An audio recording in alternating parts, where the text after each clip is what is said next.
Very good morning and welcome to the Breakfast News on Rajya Sabha television. My name is Aishwarya Kapoor and here are the latest headlines. Government allays concerns on currency crunch. Finance Minister says RBI has enough currency to last far beyond 30th of December. Farmers given 60 more days to repay crop loans.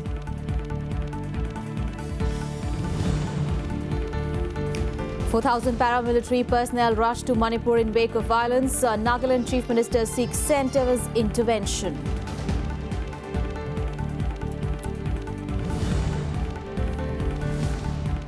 CBSE Board recommends a compulsory Class 10 exams from 2017-18 session. Foreign languages to be taught as fourth language as elective subject.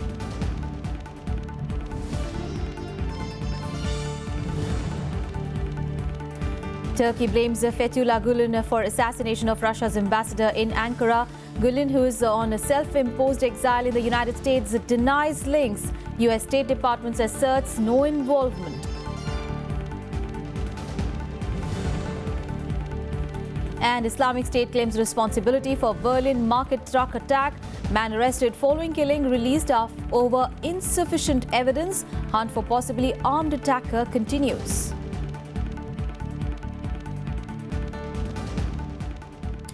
A top story this morning, Finance Minister Arun Jaitley has asserted that the Reserve Bank of India has sufficient stock of cash which would last way beyond 30th of December this year.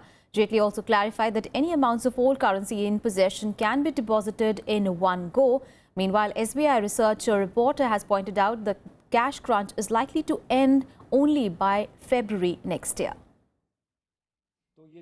Refuting charges of ill-preparedness, Finance Minister Arun Jaitley asserted on Tuesday that the RBI was adequately equipped for demonetization. He said the RBI is releasing adequate cash to banks every day.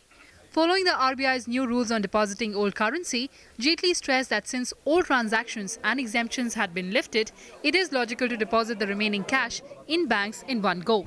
However, he warned that repeated deposits may provoke queries. Up to 30th, everybody can deposit his old currency. Now there is no scope further for earning old currency because all exemptions have been phased out. Referring to the arrest of the two Axis Bank managers by the Enforcement Directorate on charges of money laundering and illegally converting old notes, Jaitley assured that the government will take appropriate action in all such cases. जिस bank का बार-बार नाम आया axis bank, उसकी chairperson ने पूरी detail दिए हैं कि बैंक ने भी अपने ऑफिसर्स को कईयों को आइडेंटिफाई किया है जिनको इन्वेस्टिगेटिव एजेंसीज नहीं पकड़ पाई थी और ट्रांजिएंट पीरियड में उनको सस्पेंड भी कर दिया है. The Finance Minister also announced that small traders and businessmen with a turnover of up to 2 crore rupees without proper accounts will be presumed to have earned 8% income or profit for tax purposes. But if they use digital modes of payments, their income will now be presumed to be 6% of the turnover. The Finance Minister also held a pre-budget meeting with bank chief executives, heads of financial institutions and NBFCs on Tuesday. Bankers discussed their budget wish list with the government, including scope for further capital infusion. Kriti Mishra, Rajya Sabha TV. Meanwhile, good relief really coming in for farmers whose crop loan dues fall between 1st of November and 31st of December 2016 because they have now been given 60 more days to repay their loans. Now, the Agriculture Ministry has said the decision was taken in view of the constraints faced by the farming community in repayment of loans due to demonetization of high-value notes. The ministry said if such farmers repay the loan within 60 days with effect from the date on which the repayment was due, they will be eligible for prompt repayment incentive for 2016-17. The government provides crop loans at subvented rates of interest at 7% per annum with a view to provide stimulation for the rural sector and farming community. An added incentive of 3% per annum is provided to the farmers for prompt repayment of loans within due date and up to a maximum period of 1 year.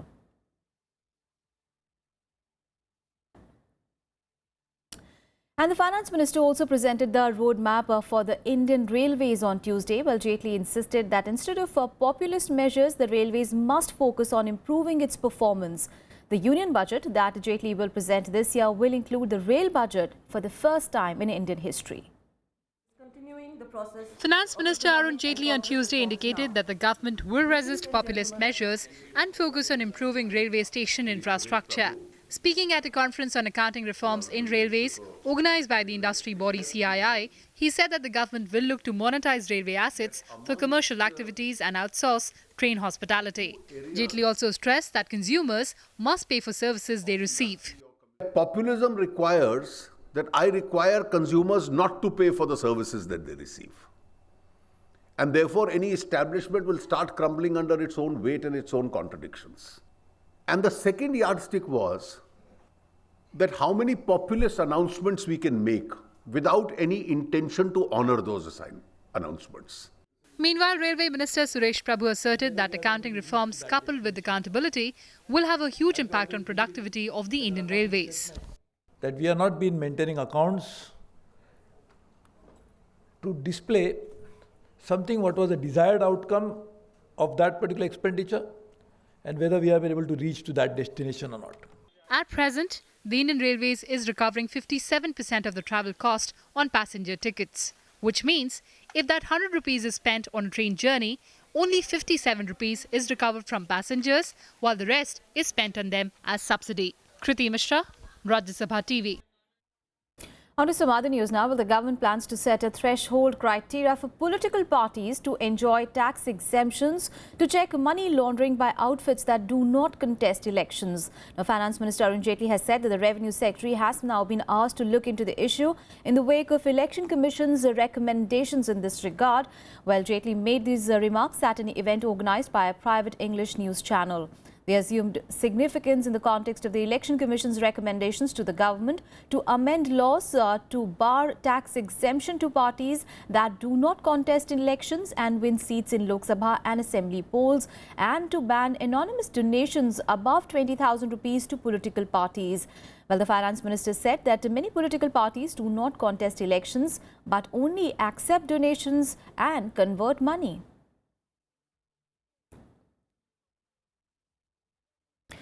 Now, situation in Manipur, well, in the wake of violence in the state, now the centre has rushed around 4,000 paramilitary personnel to the state. Now, the security personnel was sent to the state on Tuesday following the economic blockade imposed by the Unified Naga Council on 2 national highways since 1st of November this year. Well, the council has imposed the economic blockade on NH2, which connects Imphal Dimapur, and NH37, which connects Imphal Jiribam, that serves as a lifeline for the landlocked state. The curfew is still continuing in Imphal West and Imphal East districts as well. Nagaland Chief Minister T.R. Zeliang has also sought an immediate intervention of both the centre as well as Manipur government in securing the lives and property of Naga people in the Imphal Valley of Manipur. So today I think I have seen that the discussions were very positive, and everyone is thinking, to come to, to resolve, the present situation, the present problem, and it should not go for longer time. Otherwise, the situation will become too bad, too worse. So before it becomes, we have to prevent. And I hope, and all the right-thinking people, all the leaders of all the communities, that we should come together, join our hands and appeal to the people of Manipur. Haiba mar lon thok pangam de en nga sai haiba de ne karina no ba khoi ban to bu jaw de blockade to bu jaw de we are minorities whatever ai khoi na to ru khuding da mai pak pangam de adubu ai khoi su minority ama mi ama oina le ribnina citizenship ama oina le ibnina. Now, news important for hundreds of thousands of students. Well, Class 10 board exams are all set to become compulsory from the 2017-18 academic session. Well, the governing body of the CBSE took the decision at its meeting on Tuesday. Apart from that, the 3-language formula could be extended till Class 10, while foreign language might be treated as the 4th and elective. Now, currently, it is optional for CBSE students to choose either the board exam or the school-based examination. Now, in other key decisions, the CBSE decided that the 3-language formula under which Hindi, English and Indian language are taught should be extended to class 9 and 10 as well as from the current 6th to 8th. It was also decided that languages listed in the Schedule 8 of the Constitution should be taught under the 3-language formula, and purely foreign languages should be taught as a 4th language as an elective subject. Well, the final call on these decisions will be taken by the government.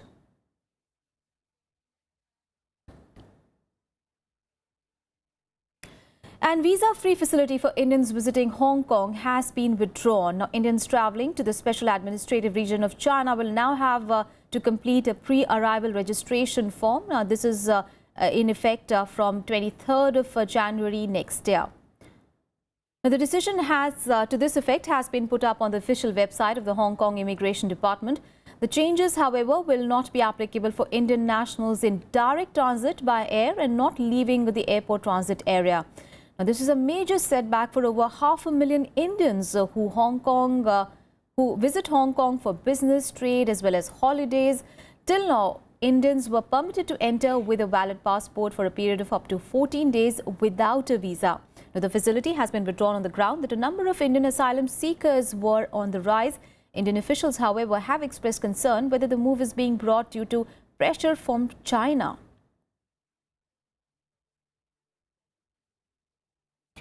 Well, in an attempt to strengthen relations with the Central Asian nations, India and Kyrgyzstan have agreed to cooperate on fighting terrorism. Both the nations also signed 6 agreements in various fields, including defense and economic development. Now, remember, Kyrgyzstan is an important country within Central Asia with huge natural resources and a good stock of hydrocarbons as well. It is also a part of a Eurasian zone and also a member of the major regional grouping SCO. Prime Minister Narendra Modi and President of Kyrgyzstan Almazbek Atambayev held summit-level meeting on Tuesday to discuss issues of convergence. They also discussed measures to increase trade and development partnerships between the two countries. 6 agreements were signed in the presence of the two leaders in the fields of tourism, agriculture and food industry, youth development, among others.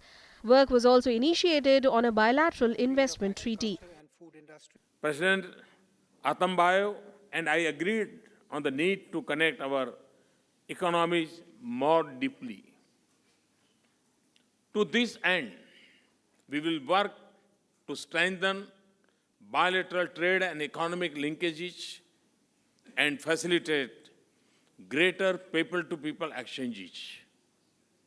We will encourage industry and business on both sides to play a leading role in exploiting opportunities. Cooperation in defense and security with a focus on combating terrorism was also discussed in detail. Both countries will hold joint military exercises next year on counter-terrorism, as well as establish the Kyrgyz-India Joint Military Training Center in Kyrgyzstan. We also discussed how we could work together to secure our youth and society against the common challenges of terrorism, extremism, and radicalism.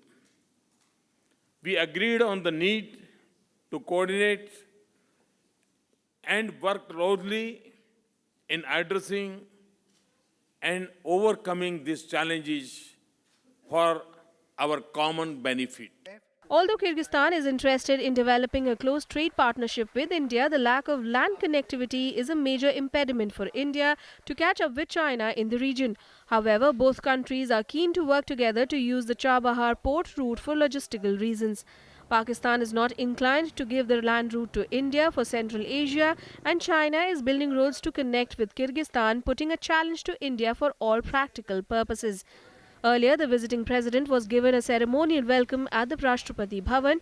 He also met President Pranab Mukherjee and Vice President Mohammad Hamid Ansari. Situated at the western border of China, Kyrgyzstan is very important strategically for India. And Kyrgyz people too don't want to be dependent only on China for their development needs. Akhilesh Suman for Rajya Sabha Television with camera person D.K. Pandey in Delhi. And now a look at all the developments that are likely to make news. Let's take a look at the day ahead.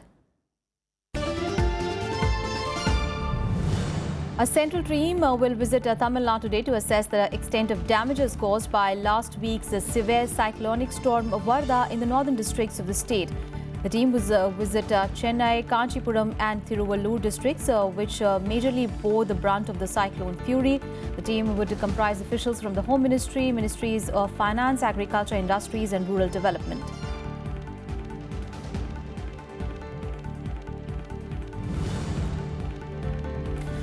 The Delhi High Court will resume hearing in the Tata Sons entity Docomo case today. Earlier, it issued notices to Tata Sons and entity Docomo after the Reserve Bank of India filed an application to make itself a party to the dispute over the guaranteed payment to the Japanese telecom operator for its stake in their joint venture. Now, that is the Tata Teleservices. The court had, remember, questioned the role of a banking regulator in the dispute and will consider responses now from the Tatas as well as Docomo before deciding on the RBI's application.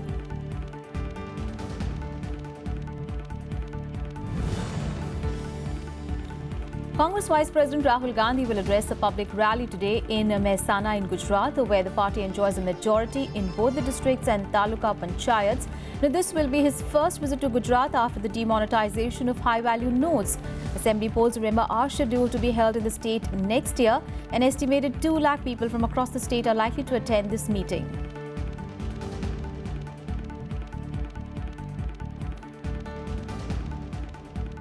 Well, time for a very short break. Up next, we have all the international news. Now, so-called Islamic State has claimed responsibility for the Bulletin attack. All the details on that and much more. Stay with us.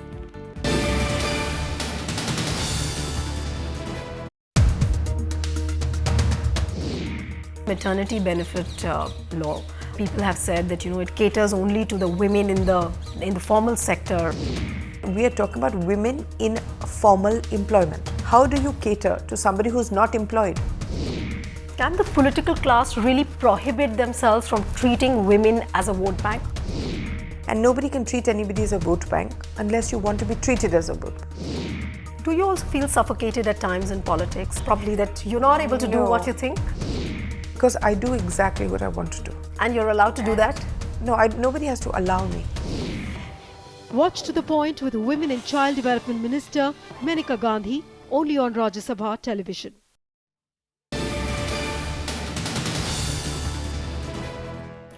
Now, our top international story. The Islamic State claimed responsibility on Tuesday for a truck attack at a Christmas market in Berlin that killed 12 people and injured 48 others. Now, while Germans across the nation are paying tributes to the victims of the attack, now a hunt is currently underway for the attacker. The Islamic State has claimed responsibility for the attack on a Christmas market in Berlin, in which a truck ploughed into crowds of shoppers, killing 12 and wounding 48. The militant group made the claim on its Amaq propaganda agency. A nationwide search is currently underway for the attacker who acted on the terrorist group's behalf. It is believed that there may be more than one armed suspect at large. The 23-year-old Pakistani asylum seeker, who was earlier arrested on suspicion of driving the truck, was released, citing insufficient evidence. Wir wissen derzeit nicht abschließend, ob es sich um einen Täter oder um mehrere Täter handelt. Wir wissen derzeit nicht abschließend, ob er oder sie Unterstützer bekommen hat. Diese Prüfungen sind noch nicht endgültig abgeschlossen. German Chancellor Angela Merkel and German President Joachim Gauck joined mourners at a service on Tuesday in memory of the victims of the attack. Wir wollen gemeinsam der Opfer des fürchterlichen Attentats gedenken. Und wir stehen den Angehörigen und Freunden bei in dieser schweren Stunde und sagen, ihr seid nicht allein. Wir teilen euren Schmerz. Ganz Berlin, die ganze freie Welt trauert um die Opfer dieses feigen und unmenschlichen Anschlags auf unser friedliches Zusammenleben. Hundreds of people stood in silence in front of Berlin's Brandenburg Gate, which was illuminated on Tuesday as a tribute to the victims. Und ich finde, man muss ein Zeichen setzen, jetzt zusammenzuhalten und sich normal zu benehmen. Und ich hatte gehofft, dass hier viele Leute sind und einfach zeigen, Berlin hält weiter zusammen. Und wir gehen weiter auf die Straße und wir müssen weiter. A minute's silence was also held before a Bundesliga match. Bureau Report, Rajya Sabha TV. And Turkey has blamed rebel self-exiled leader Fethullah Gulen for the assassination of Russia's ambassador in Ankara on Monday. However, rejecting Turkish government's claims, now Gulen group has condemned the assassination as a terrorist attack and has also blamed Turkey to distract attention from the glaring security lapses surrounding the incident. Turkey has blamed the Gulen group as the investigation into the assassination of Russia's ambassador in Ankara picks pace. Seen as a terrorist organization by Turkey, Gulen Group is led by self-exiled Islamic preacher Fethullah Gulen, who currently lives in self-imposed exile in the United States. Turkey also accuses Gulen Group of masterminding the failed July coup. The US State Department strongly asserted no involvement in Monday's shooting after Turkish leadership conveyed to the US that Ankara and Moscow believe Fethullah Gulen's involvement. The secretary, in his conversation with the foreign minister, did raise his concerns about some of the rhetoric coming out of Turkey with respect to American involvement slash support, tacit or otherwise, for this unspeakable assassination yesterday because of the presence of Mr. Gulen here in the United States. And it's a ludicrous claim, absolutely false. Meanwhile, the Gulen Group has condemned Russian envoy's killing and has denied any links with the killer. He condemned this heinous terrorist act, that's how he called it. He condemns any act of terrorism, but especially, of course, assassinating the representative of a nation that is clearly unjustifiable by any means. This is a desperate effort, I think, on behalf of Turkish government to distract attention from the glaring security lapses surrounding the incident. 6 people, including the parents and relatives of the gunman who killed Russia's ambassador Andrei Karlov at a photo exhibition in Ankara on Monday, have been detained for questioning. Russian investigators also arrived in Turkey on Tuesday to help investigate the assassination of its ambassador. Bureau Report, Rajya Sabha TV.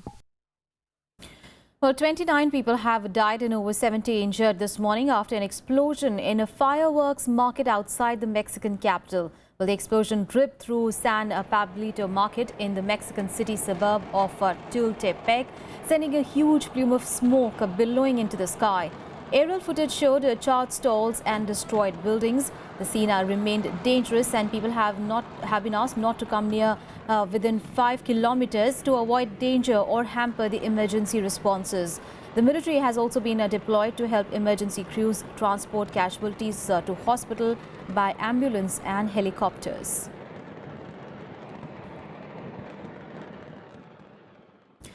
And more international news in World Wrap. Russia, Iran and Turkey on Tuesday agreed to assist in preparing the agreement in the making of peace talks between the Syrian government and the opposition and to become its guarantor. The foreign and defense ministers from the 3 countries have agreed with the importance of widening the ceasefire, of free access for humanitarian aid and movement of civilians on Syrian territory.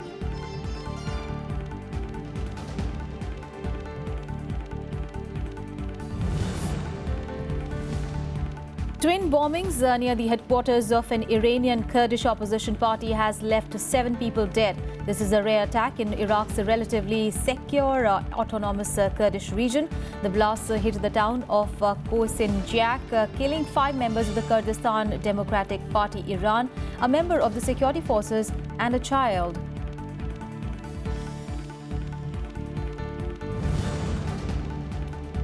Heavy smog continued on Tuesday to smother Beijing and its neighboring Hebei province after red pollution alerts were issued last week.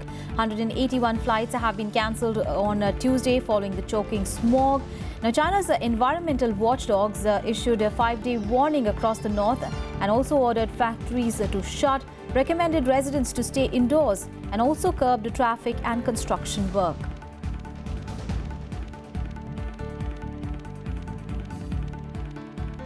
And finally, some sports news. And Ravindra Jadeja's 7 wickets on the final day of the 5th test has scripted a sensational win for India as they defeated England by an innings and 75 runs to finish the test series with a 4-0 victory.